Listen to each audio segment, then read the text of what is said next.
तो मूवी का स्टार्ट होता है एक आदमी को दिखाते हुए जो कि कहीं जा रहा होता है। सिटी में काफी पीस नजर आ रहा होता है। ऐसे लग रहा था जैसे शहर के हालात बिल्कुल नॉर्मल हो चुके हैं। वो आदमी सीधा एक स्टेडियम में पहुंचता है क्योंकि आज उसके बेटे का एक मैच होता है। अब वो स्टेडियम पहुंच जाता है और अपने बेटे को मैच खेलता हुआ देखता है। वहाँ पर उसकी बेटी रेगन और उसका बेटा मार्कस होता है। मार्कस वही है जो कि मैच खेल रहा है। वहाँ पर उसकी वाइफ भी होती है। लेकिन तभी वो सब लोग देखते हैं जैसे आसमान से कोई चीज गिर रही हो और ये चीज उन सबको डरा देती है। तो वो सब स्टेडियम छोड़ के वहाँ से भागने लगते हैं। अब रेगन अपने फादर के साथ कार में बैठ जाती है ताकि वहाँ से भाग सके। लेकिन इससे पहले कि वो अपनी गाड़ी लेकर वहाँ से जाते हैं, वहाँ पर एलियंस का अटैक हो जाता है। सब लोग काफी ज्यादा डर जाते हैं क्योंकि वो एलियंस बहुत खतरनाक होते हैं। तो रेगन के फादर जल्दी से अपनी बेटी को लेके एक स्टोर में चले जाते हैं। वहाँ पर और भी लोग आकर छुपे होते हैं। ये लोग यहाँ आकर इसलिए छुपे थे ताकि एलियंस इन्हें देख या सुन ना सकें।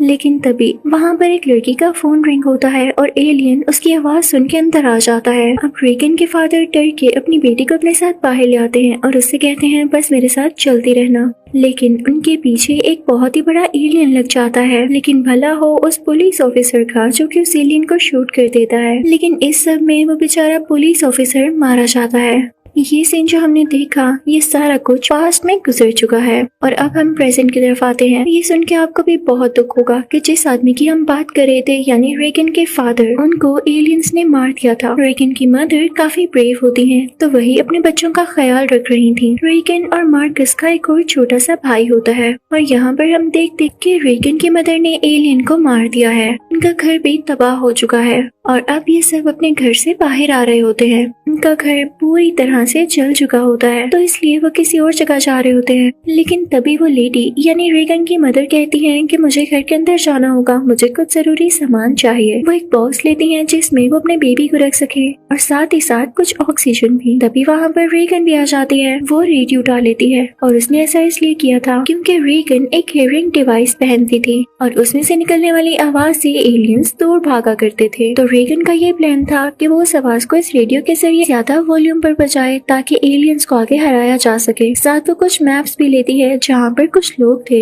उस जगह को उसने मैप पर मार्क कर लिया था और अब ये लोग वहाँ जाने वाले थे। अब रेगन बाहर जाती है और वहाँ पर आग लगाती है ताकि सबको साइन मिले कि यहाँ पर एक फैमिली जिंदा है और इसलिए भी कि उसको देखकर बाकी लोग भी आग लगाकर ये बताएं कि हम यहाँ पर हैं। उसका ये प्लान सक्सेसफुल होता है। उसे देखकर एक और फैमिली भी आग लगाती है और उसको पता चल जाता है कि यहाँ कहीं भी लोग हैं। अब ये सारे लोग उस तरफ निकल पड़ते हैं ताकि उनके साथ इकट्ठे हो सकें। अब जाते जाते ये लोग उस जगह तक पहुँच जाते हैं। वहाँ पर काफी ज्यादा रेलवे लाइंस बिछी होती हैं और ट्रेन की टूटे फूटे बॉक्सेस भी होते हैं। अब चलते चलते रेगन की मॉम का पाँव एक फायर पर आ जाता है जिसकी वजह से कुछ ढेर सारी बॉटल्स नीचे आती हैं और आपस में बजने लगती हैं और उनसे शोर पैदा होने लगता है। अब वो सब डर जाते हैं कि कहीं ये शोर सुन के एलियंस न वहाँ पर आ जाएं। तो रेगन की मॉम अपने बच्चों से कहती हैं कि फौरन से जाकर छुप जाओ और बिल्कुल भी आवाज मत निकालना। अब सब लोग भागने लगते हैं लेकिन मार्कस का पाँव भागते भागते एक ट्रैप में आ जाता है। उसे काफी दर्द होने लगती है और जैसे ही वो चिल्लाने लगता है तो उसकी मॉम उसके मुंह पर हाथ रख के कहती है मेरा बेटा बी पेशेंट, बिल्कुल भी आवाज मत निकालना वरना एलियन आ जाएगा। लेकिन अब देर हो चुकी थी। वहाँ पर एलियन आ जाता है लेकिन इससे पहले ही रेगन वो रेडियो ऑन करती है। अपनी हियरिंग डिवाइस की आवाज ऊंची करने लगती है ताकि वो आवाज सुनकर एलियन वहाँ से भाग जाए। अब ये आवाज सुनकर एलियन वहीं पर रुक जाता है तो रेगन की मॉम उसे गोली मार देती है। अब ये लोग यहाँ से भागने लगते हैं क्योंकि इतना ज्यादा शोर हो चुका था और हो सकता है कि बाकी एलियंस भी यहाँ आ ही रहे हों। अब वो औरत अपने बच्चों को लेकर वहाँ से भागने लगती है लेकिन तभी कोई पीछे से आदमी आता है और उनके मुंह पर हाथ रख के कहता है कि खामोशी से मेरे पीछे चलो। हम उस आदमी का फेस नहीं देख पाते क्योंकि उसने अपना फेस कवर कर रखा होता है। वो लोग चलते चलते एक बेसमेंट में पहुंच जाते हैं जहाँ पर एक सीक्रेट लॉकर होता है। ये आदमी इन लोगों को अपने साथ वहाँ पर छुपा लेता है। अब वो आदमी इनसे कहने लगता है कि मैंने अभी तो तुम लोगों की जान बचा ली है लेकिन तुम लोग ज्यादा देर तक मेरे साथ नहीं रह सकते हो क्योंकि मैंने अपने लिए बहुत ही लिमिटेड सा खाना सेव कर रखा है और मैं ये रिस्क नहीं ले सकता कि तुम लोग यहाँ पर रहो क्योंकि मैं जानता हूँ तुम लोग कभी ना कभी शोर तो जरूर करोगे। तभी वो लेडी कहती है कि रुको, मुझे तुम्हारी शक्ल देखनी है। वो आदमी कहता है कि क्यों, तुम्हें शक्ल देखकर क्या मिलेगा? तो वो औरत कहती है तुम मेरे हस्बैंड के दोस्त हो ना, तुम्हारा नाम एमिट है। अब ये आदमी वाकई में एमिट होता है जो कि रेगन मार्कस के फादर का बेस्ट फ्रेंड होता है। इस एमिट चुप हो जाता है। वो लेडी अपना छोटा सा बेबी दिखाती है जो कि बॉक्स में होता है और उसे रिक्वेस्ट करती है कि अभी हमें यहाँ से नहीं निकालो क्योंकि मार्कस की तबीयत भी काफी खराब होती है। तो वो लोग इस टाइम के लिए यहाँ पर ही रुक जाते हैं। यहाँ पर एमिट भी अपनी शक्ल दिखा चुका था। वो बताता है कि एलियंस ने बहुत बुरा किया, उन्होंने मेरी सारी फैमिली को मार दिया, मेरे बच्चे, मेरी वाइफ, और अब मैं यहाँ अकेला हूँ। अब वो लेडी एमिट से कहती है कि क्या तुमने कभी कोई आग नहीं देखी? ये सब लोगों को बताया गया था कि अगर वो बाकी लोगों को ढूंढना चाहें तो आग जला दे। एमिट कहता है देखी ना, काफी बार देखी, लेकिन मैं उन पे ट्रस्ट कैसे कर सकता था इस सिचुएशन में जबकि हर कोई मुश्किल में है, कोई किसी की मदद क्या करेगा। हो सकता है वो हमें बुलाकर कोई ट्रैप सेटअप करना चाह रहे हो एलियंस के लिए। तो वो लेडी कहती है कि हाँ ये बात भी ठीक है। अब उन लोगों ने मार्कस को थोड़ा सुकून फील करवाने के लिए उसके कानों पर हेडफोन्स लगाए होते हैं, लेकिन तभी उस पर कोई सॉन्ग प्ले होने लगता है जो कि बार बार प्ले हो रहा था। वो कहता है कि मॉम ये सॉन्ग बार बार क्यों प्ले हो रहा है? तो एमिट कहता है कि मैं जितने साल से यहाँ पर रह रहा हूँ ये सॉन्ग बार बार प्ले होता है, लेकिन मुझे नहीं समझ आता कि क्यों। अब रात हो जाती है तो रेगन अपने भाई मार्कस के पास आती है और कहती है कि भैया ये सॉन्ग जो बार बार प्ले होता है इसके पीछे जरूर कोई मैसेज है और मैंने इसका पता लगा लिया है। ये सिग्नल इनफैक्ट एक आइलैंड से आ रहा है, हमें वहाँ पर जाना होगा। यहाँ पर रेगन इशारों से बात कर रही होती है और ये चीज अच्छी भी होती है क्योंकि एलियंस इनको सुन नहीं पाते। मार्कस अपनी बहन से कहता है कि नहीं, हम यहाँ से भी नहीं हिलने वाले, तुम भी आराम से बैठ जाओ। अब खैर रात हो जाती है और सारे सो जाते हैं, लेकिन रेगन नहीं सोई थी। वो कुछ तैयारियां कर रही थी ऑब्वियसली उसी आइलैंड पर जाने के लिए। मार्कस की आंख खुलती है तो उसे एक नोट मिलता है और वो नोट ये था कि रेडियो को ऑन रखना। इनफैक्ट रेगन अब उस आइलैंड पर निकल चुकी थी और हो सकता है कि वो सिग्नल के साथ कुछ और मैसेज भी भेजे, इसीलिए तो उसने मार्कस को ये सुनने को कहा। जब ये बात रेगन की मॉम को पता चलती है तो वो काफी रोने लगती है। वो कहती है कि इसने क्या किया, इसने अपनी जान खतरे में डाल ली। वो फौरन से एमिट के पास जाती हैं और कहती हैं तुम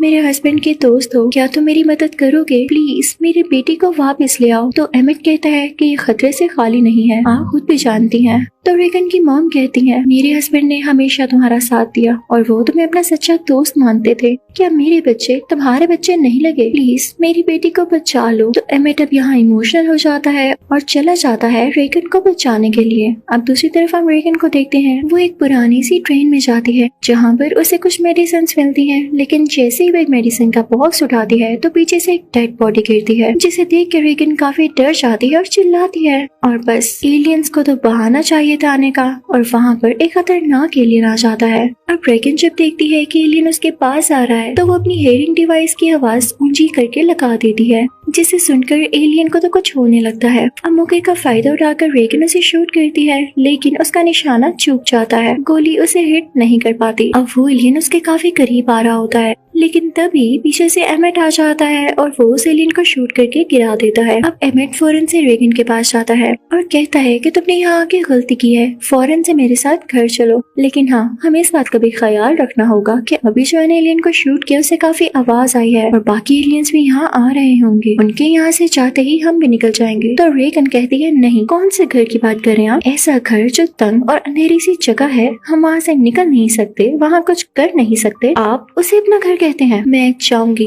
और पूरी दुनिया को इन एलियन से आजाद करूंगी, हम जहाँ चाहेंगे रह सकेंगे, मैं अपनी सोच वहाँ तक लिमिटेड नहीं कर सकती हूँ। तो एमिट कहता है तो तुम चाहती क्या हो?